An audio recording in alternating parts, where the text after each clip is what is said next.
Crystal Palace 4, Manchester United 0. Man United had 0.35 expected goals.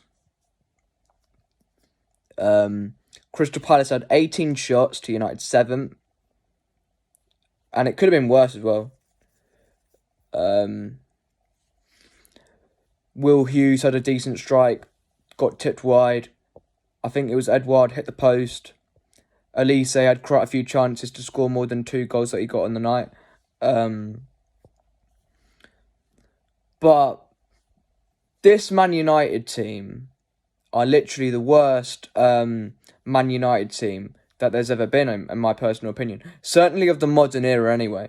Maybe like when they got relegated all those years ago, before the Premier League era, it might have been worse. But in terms of in my lifetime and the modern era of football, this is definitely the worst.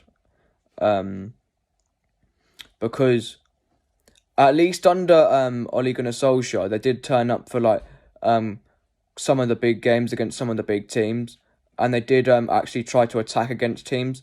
But under Ten Hag, especially this season, it's just been hoofball all the time, and they've been dominated by teams like Palace, Brentford, West Ham, Chelsea, Newcastle, Burnley, Luton. Pretty much all the teams that United have played this season have either got a result against them or had a higher chance created number against United than what United have had chances against them, the opponents of United. And I know everyone that's a United fan will say 115 charges to City fans, but that's what they've only got. They have to say that, because if they don't say that, it makes their own club look bad.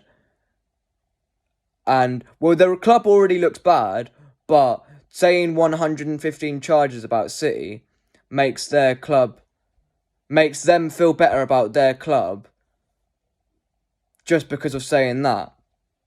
That's why United supporters give City a lot of hate, because they know they're dog shit and they know that they're not good enough to compete with City. So all they can say really now is that they've won 20 Premier League titles and 115 charges.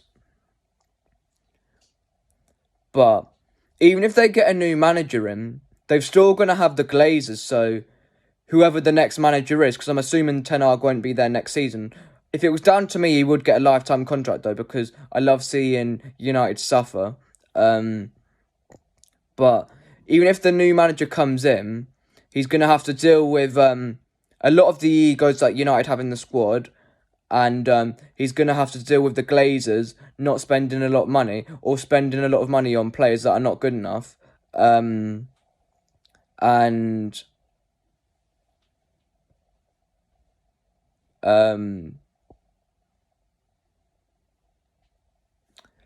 I just think that they're not going to get into Europe. Well, if I'm a United fan, I'd rather not get into Europe than get into the Europa League or the Conference League, because then next season they're just going to have the 2 cups competitions, the FA Cup and the Carabao Cup, and the Premier League to focus on, whereas then they might do a little bit better. Because in previous seasons, when teams like Arsenal and Tottenham have had no European football, they've gone on to have a fairly good season and competed for top 4. And I think Spurs got top 4 when they didn't have Europe. But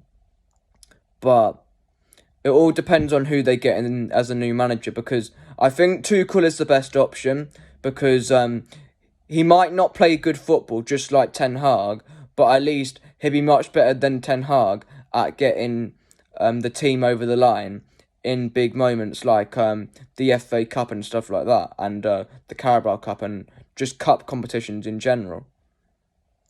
But I've got this shirt on. It says Manchester is blue on it.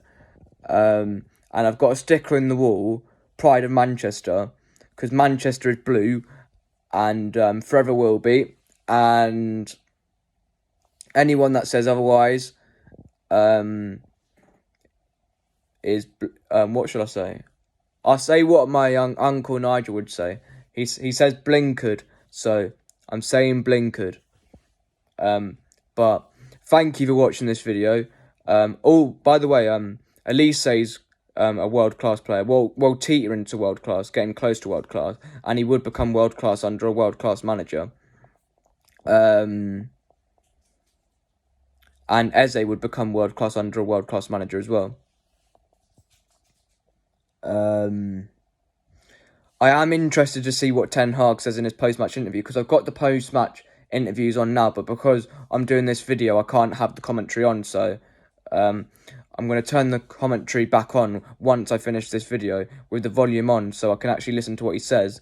And it'd be funny if he comes out and says that they played absolutely brilliant or something like that.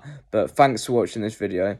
I'll see you guys in the next one, and bye for now.